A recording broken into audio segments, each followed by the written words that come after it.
15 horse power submersible মোটরের জন্য একটা স্টার্টার আমরা কমপ্লিট করছি। দেখাইতেছি আমরা কি কি ব্যবহার করছি। এদের একটা ডিজিটাল মিটার দেওয়া আছে, 3টা ফেজে 3টা ভোল্টেজ দেখা দেবো, এমনকি এম্পিয়ার এই যে এটা অটোমেটিক্যালি আসতে থাকে, একটা একটা এম্পিয়ার আইবো দেখতে পারবেন। এই জায়গায় 3টা ফেজের জন্য 3টা ল্যাম্প ব্যবহার করা হয়েছে, একটা অফ ল্যাম্প ব্যবহার করা হয়েছে, মানে এখন মোটরটা অফ আছে, যেহেতু সাবমার্সিবল মোটর তো অনেক নিচে মাটির নিচে আছে, বোঝা যায় না। অফ ল্যাম্প ব্যবহার করেছে, একটা অন ল্যাম্প ব্যবহার করেছে, আরেকটা ল্যাম্প ট্রিপ ল্যাম্প, অনেক সময় মোটর ট্রিপ করে, যে কোনো কারণে ওভারলোড হয়, তখন যাতে বুঝতে পারে এই কারণে ট্রিপ ল্যাম্প ব্যবহার করা হয়েছে। আর একটা on R of push.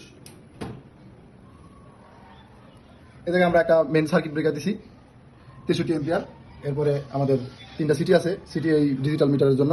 Digital মিটারে এই সিটির মাধ্যমে আমাদের এম্পিয়ারগুলো দেখায়। ওভারলোড আছে, মোটরের কোনো সমস্যা হলে অটোমেটিক ট্রিপ করবো। এটা কীভাবে কাজ করে আপনাদের আমি পরবর্তী ভিডিওতে দেখাই দেবো। এমনকি মোটরটা স্টার্টারটা করা হয়েছে 3টা স্টার্টারের মাধ্যমে, টাইমার আছে, ওভারলোড দেওয়া আছে, ফিউজ দেওয়া আছে, একটা কেবিআর ব্যবহার করা হয়েছে, কেবিআর জন্য আলাদাভাবে একটা ম্যাগনেটিক কন্ট্যাক্টর ব্যবহার করা হয়েছে। সব মিলে একটা স্টার্টার আমরা কমপ্লিট করছি। এখন আপনাদের আমরা চালায় দেখাইতেছি। এটা হচ্ছে অন পুশ, এটা অফ পুশ। এই অন হয়ে গেছে মোটর,